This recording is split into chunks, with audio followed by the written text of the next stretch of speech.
নমস্কাৰ আৰু শুভ সন্ধিয়া জনাইছোঁ। এয়া মোৰ মানুহজন আহিছিলে। আহিলত আমি মন্দিৰ গৈছিলোঁ। এয়া মন্দিৰৰ অকণমান ভিডিঅ' কৰি ৰাখিছিলোঁ, যিহেতু তেওঁ খুব কম আহে ঘৰলৈ, আৰু যেতিয়াই আহে আমি প্ৰায় কোনো অসুবিধা নাথাকিলে আমি মন্দিৰ যাবলৈ চেষ্টা কৰোঁ, যিহেতু ভগৱান মই বহুত বিশ্বাস কৰোঁ। তেওঁ আছে বাবেই আমি আছোঁ।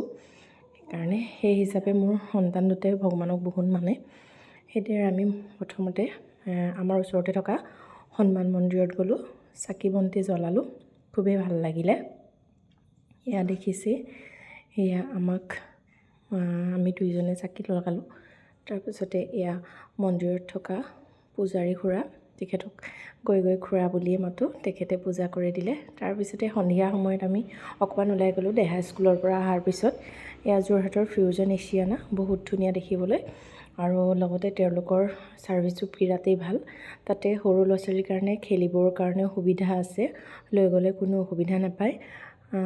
দুয়োটা দেহাই অকণমান খেলিলে, যিহেতু ইমান স্পেচ নাই, তথাপিতো তাতে তেওঁলোকে খুব সুন্দৰকৈ সকলোখিনি কৰিবলৈ চেষ্টা কৰিছে।